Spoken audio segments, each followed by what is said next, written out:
పిల్లలు పెళ్ళిళ్ళు అయిపోయినాక వేరే ఊళ్ళకి ఉద్యోగరీత్యా వేరే ఊళ్ళకి వెళ్ళటం వల్ల వంటలు రాక హోటళ్ళల్లో తిని ఆరోగ్యాలు పాడు చేసుకుంటున్నారు. అలాంటి వారి కోసము సింపుల్గా చేసుకునే వంటలు మీకు నేర్పిస్తుందా. ఎప్పుడైనా మీకు జలుబు దగ్గు ఇలాగ వస్తుంది కదండి, అప్పుడు మనం ఈ మిరియాల రసం అనేది పెట్టుకుంటే బాగా హెల్త్కి మంచిది అన్నమాట.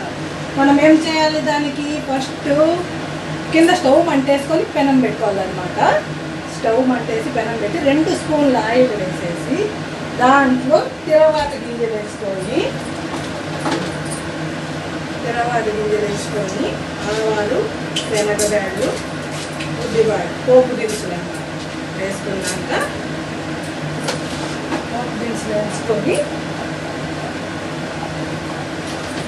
పోపు దినుసులు వేగిన తర్వాత ఒక ఎర్రగడ్డ ఇలా పొడవుగా కోసి పెట్టుకుంటాము, దాన్ని వేసుకోవాలి.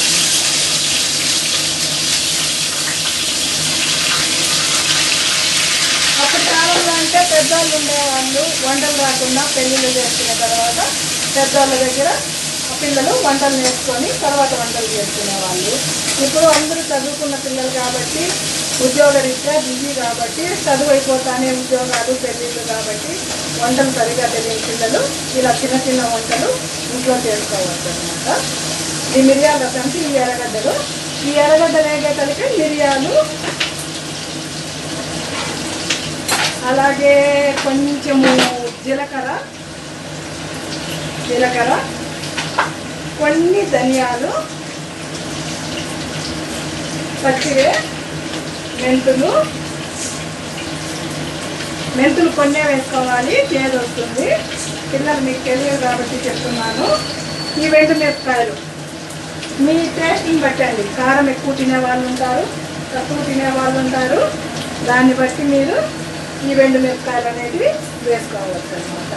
వీటిని పచ్చ మనం మిక్సీ చేసుకోవాలి. తెల్లగడ్డలు చూస్తున్నారు కదా, తెల్లగడ్డలు, పసుపు అని ఈ ఎర్రగడ్డ వేగేలోగా మనం పచ్చ వీటిని గ్రైండ్ చేసుకుందాం.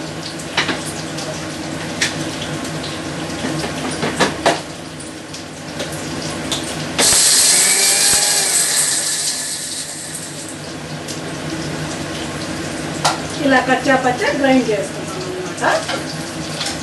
గ్రైండ్ చేసుకున్నాక ఈ ఎర్రగడ్డలు కొంచెం బ్రౌన్ కలర్ వచ్చేంత వరకు మనం దీన్ని వేసుకుందాం.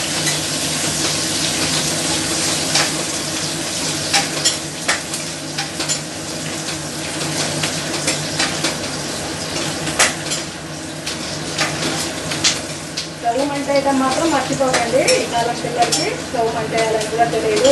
మేము స్టవ్ మీద పెనం పెట్టేసాము, ఎర్రగడ్డలు వేసేసాము, కానీ రసం కాలేదు అంటారు. ముందుగా కొంచెం చింతపండు ఇలా వాటర్లో నానబెట్టుకోవాలి.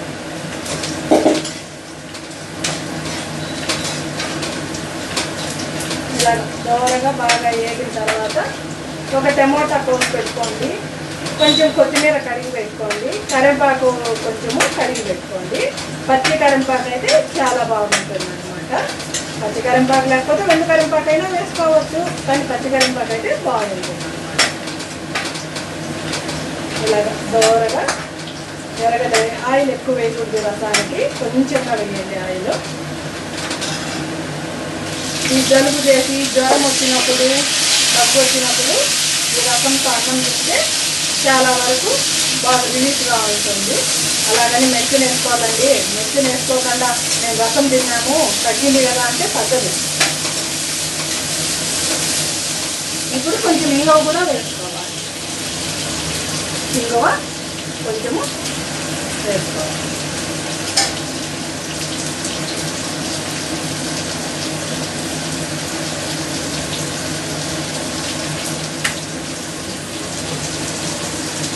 వేసుకున్నాం కదా, దీన్ని కొంచెం పేలుతా ఉన్నప్పుడు మనం ఈ చింతపండు అనేది కొంచెం వాటర్ పోసి బాగా కలుపుకున్నాం. ఇలా చింతపండును ఇలా అంటే ఆ పులుసు అనేది వస్తుంది అన్నమాట.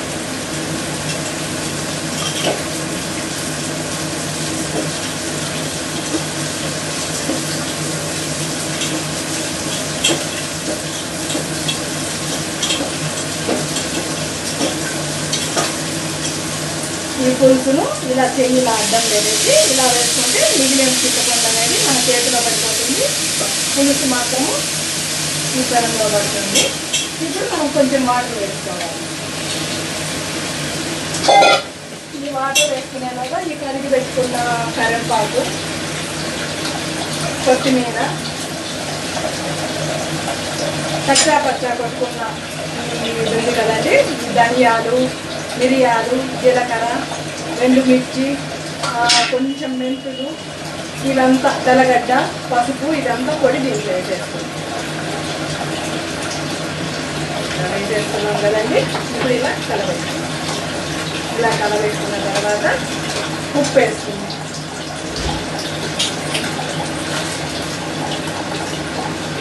ఉప్పు మీకు నచ్చినంత, మీ ఇష్టం. మీకు కొంత తక్కువ తినేవాళ్ళు ఉంటారు, ఎక్కువ తినేవాళ్ళు ఉంటారు, మీకు టేస్ట్ తగినట్టు వేసుకోండి.